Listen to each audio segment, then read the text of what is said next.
The feds say Governor Whitmer wasn't their only target. The defenders uncovering new clues tonight surrounding the alleged secret plot to kidnap Governor Gretchen Whitmer.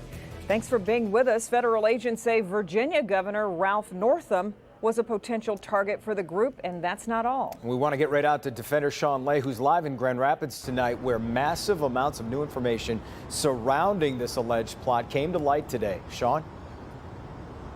Massive is correct, Jason. No cameras are allowed inside federal court, but what we were able to listen to, just jaw-dropping, the FBI getting so many details because they had at least two men working with them on the inside. They weren't getting paid. They were cooperating because they were so alarmed about what they were hearing from this group. They provided the FBI audio recordings, videos of what was happening, photos of what was going down. And three Metro Detroit men the defenders have been focusing on apparently wanted nothing to do with the kidnapping plot. The three guys from Metro Detroit apparently calling for assassination of Governor Whitmer.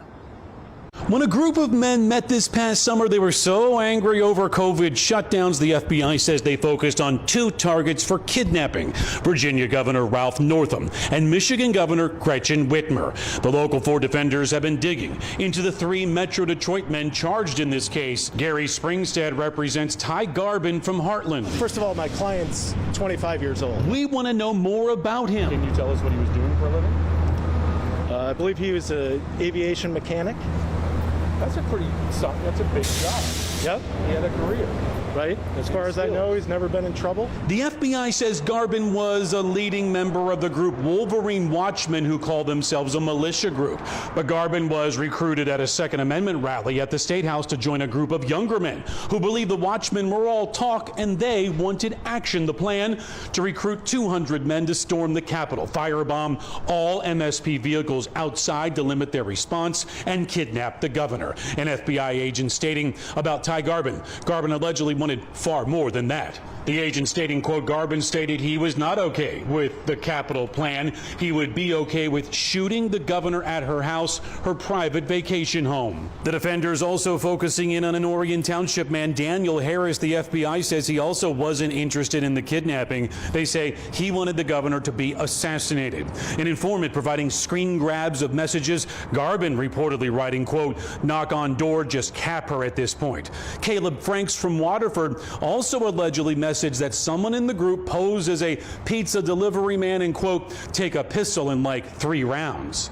Garbin's lawyer was an FBI agent at one time. In court, it was revealed one of the FBI informants also led some of the training for this group. Consider the source.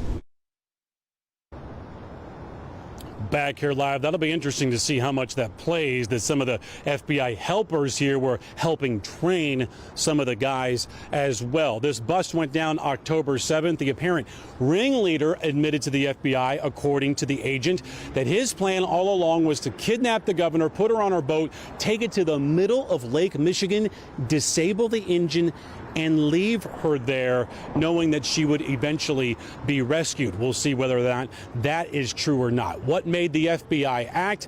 Coming up at 6 o'clock. A traffic stop in Metro Detroit, right in Canton, may have been the linchpin here. The FBI following this plot the whole way, but they may have had to jump in due to what happened in Canton. Back to you guys. Boy, the chilling details, Sean. Just do not stop with this case. All right, we'll see you at 6. Thanks.